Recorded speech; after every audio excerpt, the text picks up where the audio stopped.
Economics లో ఒక అతి ముఖ్య సూత్రం ఉంటుంది. అదే డిమాండ్ అండ్ సప్లై. డిమాండ్ అధికారం అయినప్పుడు సప్లై తగ్గినప్పుడు రేట్ పెరుగుతుంది. అదే డిమాండ్ తగ్గి సప్లై సౌకర్యవంతంగా ఉంటే రేట్ దానంతట అదే తగ్గి వస్తుంది. ఇది సహజ మార్కెట్ సూత్రం కూడా. కానీ ఇండియాలో పెట్రోల్ రేట్ అలా ఈ సూత్రానికి కట్టుబడి ఉందా అంటే డౌటే మరి. ఎందుకంటే ఇక్కడ మార్కెట్ సూత్రాలు ఎకనామిక్ సూత్రాలు ఏ మాత్రం వర్తించడం లేదని మేధావులు అనుకుంటే తప్పు. వారిదే అవుతుంది మరి. ఏ లాజిక్‌లకు అందకుండా స్థిరంగా ఒకే చోట ఘాటుకు కట్టేసినట్లుగా పెట్రోల్ రేటు నిలిచి ఉండడం అంటే బహుశా పెట్రోల్ రేట్ వీటన్నిటికీ అతీతంగా కూడా అనుకోవాల్సిందేమో.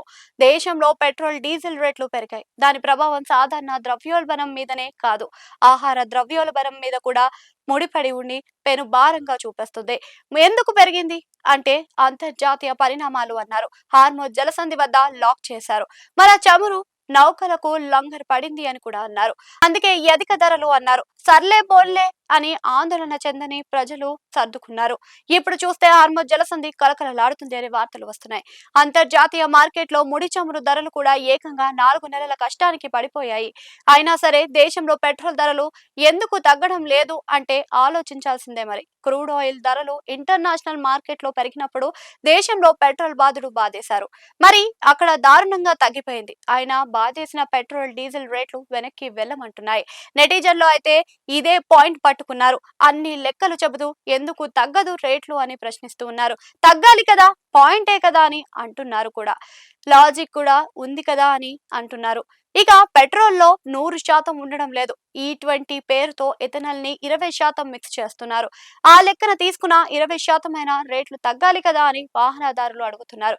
ఎందుకు రేట్లు సవరించడం లేదో వివరించాలి అని కదా అని కూడా అమాయకంగా ప్రశ్నలు వేసిన వారు ఉన్నారు. అయితే ఇదంతా ఎవరికి అందని అర్థం కాని ఒక బ్రహ్మ పదార్థం లాంటి మ్యాటర్ మరి.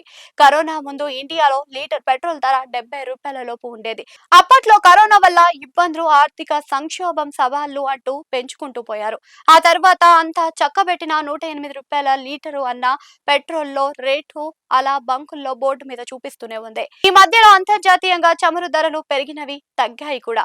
ఇంత జరిగినా ఎక్కడా పెట్రోల్ ధర అయితే తగ్గలేదు. ఇప్పుడు కూడా దేశంలో పెట్రోల్ ధరలు లీటర్ 117 రూపాయలు అన్న నెంబర్ అలా పర్మనెంట్ గా ఉండిపోతుందా అంటే అంతేనేమో అనుకోవాల్సిందే. ఎందుకంటే ఇక్కడ లాజిక్ మిస్ అవుతుంది మరి.